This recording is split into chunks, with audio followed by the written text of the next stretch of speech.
ఈ రోజున మాట్లాడితే గత పాలకులు మళ్ళీ రౌడిజం చేయడానికో గుండాగర్దీ చేయడానికో మళ్ళీ గుండాగర్దీ చేయడానికో రౌడిజం చేయడానికో అలాంటి భావన మళ్ళీ ఉంది. మీకు తెలుసు కదా, రౌడిజానికి గుండాలకి గుండాగర్దీలకి బయటపడితే మన రాజకీయాలకు వస్తాం. కేసులు పెడతాం, వస్తే 29లో మేము అంతు చూస్తామంటే మీరు రావాలి కదా.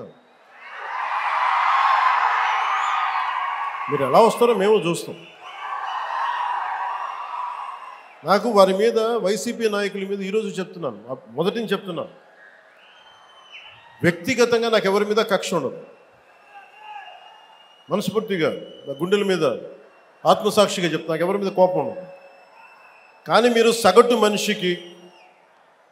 సగటు మనిషిలో, ఈ దేశంలో ఉన్న సగటు మనిషికి, సగటు మధ్యతరగతి మనిషికి, సగటు రైతుకి, సగటు యువకుడికి, సగటు యువతకి మీరు కనుక భయభ్రాంతుల్ని క్రియేట్ చేస్తే దాన్ని ఎదుర్కొనే కదా ఇక్కడ దాకా వచ్చాం. మీకు 151 సీట్లు వచ్చినప్పుడు కదా, నేను 2 చోట్ల ఓడిపోయినప్పుడు కదా మేము ఎదుర్కొని బలంగా నిలబడింది. అంటే గుండెల్లో ఎంత దమ్ము ఉండాలి, రక్తంలో ఎంత వేడి ఉండాలి మీలాంటి వాళ్ళు తట్టుకోవాలంటే. నాకు తెలిసిన సినిమాల నుంచి వచ్చినవాడిని, సినిమాలో డైలాగులు చెప్పను నేను.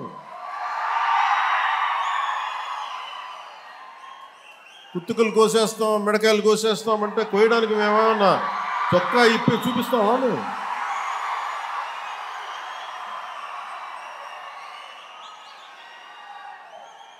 నేను సినిమాలో డైలాగులు చెప్పడానికి కూడా ఇబ్బంది పడతాను.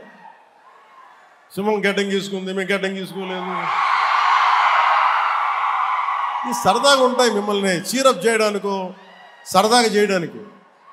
నిజంగా గడ్డం గీసుకుంటే దరిద్రంగా ఉంటుంది. చూడండి, ఆలోచించండి. స్నానం చేయకుండా, మట్టి కొట్టుకుంటా, అంటే ఇవన్నీ ఏంటంటే సినిమాల్లో చెప్పిన డైలాగులు. అవి ఎందుకు చెప్తున్నానంటే సందర్భానుసారంగా చెప్తున్నాను. ఖచ్చితంగా మీరు అద్భుతమైన పాలన చేసి కనుక ఉండుంటే మీరు 11 సీట్లకు వచ్చేవాళ్ళు కాదు. మీరు అంటే ఇది రెలవెంట్ కాబట్టి చెప్తున్నా. ఇది కక్ష తీర్చుకునే ప్రభుత్వం కాదు. ఇది తప్పులు చేస్తే శిక్షించే ప్రభుత్వం ఇది. అలాంటిది అంటే ఇది ఎందుకు చెప్తున్నానంటే మీకు, అంటే మీరు అరుపులు అరుచుకుంటూ వెళ్ళిపోతున్నారు, వాళ్ళేమో బెదిరిస్తామన్నారు, కోస్తామంటున్నారు. మళ్ళీ మీ ఎర్ర జెండా శక్తి తెలియదు వాళ్ళకి. మీ గుండెల్లో ఉన్న ఆ వేడి రక్తం గురించి తెలియదు వాళ్ళకి. అంటే కడుపు కాలి ఉన్నవాడికి కష్టపడి పనిచేద్దాం అనుకున్నా మళ్ళీ తిరిగి కోపం తెప్పించుకోండి. పని చేసుకుని తల ఉంచుకొని పని చేసుకుంటూ వెళ్ళిపోతున్నాం. నిజంగా 11 సీట్లు ఇచ్చిన ఆ పార్టీగా మేము గౌరవిస్తున్నాం. ఈ ప్రభుత్వం గౌరవ ముఖ్యమంత్రి శ్రీ నారా చంద్రబాబు నాయుడు గారి నాయకత్వంలో ఉన్న ఎన్డీఏ కూటమి నడుపుతున్న ఈ ప్రభుత్వంలో తప్పులు ఉంటే ఖచ్చితంగా చెప్పండి. ఖచ్చితంగా చెప్తే మేము సరిదిద్దుకుంటాం, లేదా వివరణ ఇస్తాం. అంతేగాని మేము కుత్తుకులు కోసేస్తాం, రంపాలు తెస్తాం, రంపాలు పెట్టి కుత్తుకులు కోస్తామంటే మీకు తెలుసు కదా, అలాంటి వాటికి తాటాకి చప్పుళ్ళకి మేము భయపడం.